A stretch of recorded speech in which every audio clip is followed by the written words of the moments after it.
সহযোদ্ধা ফারুক হাসানের উপরে এই শহীদ মিনারে সেখানে হামলা চালানো হয়েছে, তাকে ছুরি দিয়ে আঘাত করা হয়েছে, তার কপালে জখম করা হয়েছে। আপনারা ইতিমধ্যে দেখেছেন।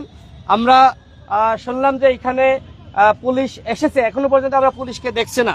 যারা সন্ত্রাসীরা হামলা চালিয়েছে তারা এই মুহূর্তে এখানে আমরা তাদেরকে দেখছি না। একটি সংগঠনের সবাই তো আর অপরাধী না, যারা হামলা চালিয়েছে এদেরকে অবশ্যই বিচারের আওতায় আনতে হবে। আমরা পুলিশকে বলেছিলাম আমাদেরকে গ্রেপ্তার করেন।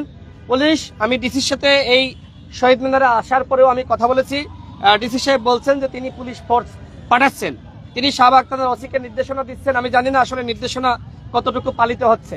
এইখানে যারা আজকে প্রোগ্রাম করেছে নাগরিক সমাজের ব্যানারে জাতীয় বিপ্লবী পরিষদ, তারাই হামলা করেছে, তাদের নেতাকর্মীরা হামলা করেছে।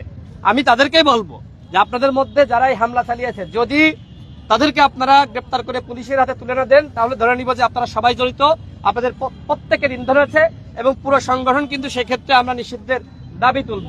90 গজিয়ে ওঠা একের পর এক বিপ্লবের নামধারী সংগঠন বলছে যে সরকারের সংগঠন, সরকারকে সহযোগিতা করার জন্য এই সংগঠনের আবির্ভাব হয়েছে। দেখেন, এই সরকারকে তো সহযোগিতা আমরা করছি। আমরা 18 সাল থেকে 24 সাল পর্যন্ত আমরা লড়াই করেছি, আন্দোলন করেছি। আমরা কি কখনো সন্ত্রাসী কায়দায় ছুরি নিয়ে আমরা কাউকে আঘাত করেছি? আর এই বাংলাদেশে কি সরকারের সমালোচনা করা যাবে না? সাংবাদিকরা আমাকে নিজে জানিয়েছে যে বিপ্লবী জাতীয় পরিষদের নেতাকর্মীরা তারা সরকারের সমালোচনা করেছে, ফারুক এই কারণে হামলা চালিয়েছে। ফারুক কি বলেছিল? ফারুক বলেছিল যে এখনো পর্যন্ত কেন আওয়ামী লীগকে নিষিদ্ধ করা হচ্ছে না, কেন এখনো পর্যন্ত ক্ষতিপূরণ আহত যারা তাদেরকে সুচিকিৎসা দেওয়া হচ্ছে না, কেন সরকার শহীদের সঠিক তালিকা তৈরি করতে পারছে না, এই কথাগুলো বলেছিল। এখন আওয়ামী লীগের নিষিদ্ধ চাইলে কি হামলা করতে হবে? এখন ক্ষতিপূরণের কথা বলে কি হামলা করতে হবে? এই ঘটনা যারা ঘটিয়েছে তাদের বিরুদ্ধে অবশ্যই পুলিশকে ব্যবস্থা নিতে হবে। আমরা পুলিশকে বলেছি আপনারা যদি ব্যবস্থা না নেন, যে কোনো সংঘর্ষের ঘটনা ঘটলে আপনাদেরকে দায় নিতে হবে।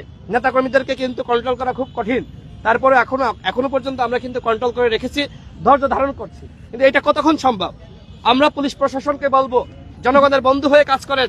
শহীদ পরিবারকে এনে এবং যাদেরকে অতিথি ডাকা হলো তাদের উপর হামলা করা, এটা কোনোভাবেই গণতন্ত্রের চেতনার বহিঃপ্রকাশ না।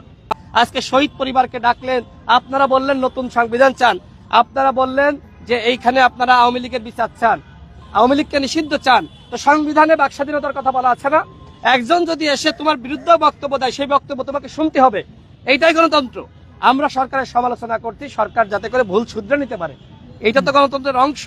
সরকারকে তো আমরা পতন দাবি করছি না, বলছি না যে ডক্টর ইউনূসকে সরে যেতে হবে, আমরা বলছি ডক্টর ইউনূসকে সঠিকভাবে কাজ করতে হবে। আমরা সেক্ষেত্রে সহযোগিতা করব। আমরা সংঘর্ষে বিশ্বাস করি না, এইখানে আমরা সংঘর্ষ করার জন্য আসি নাই।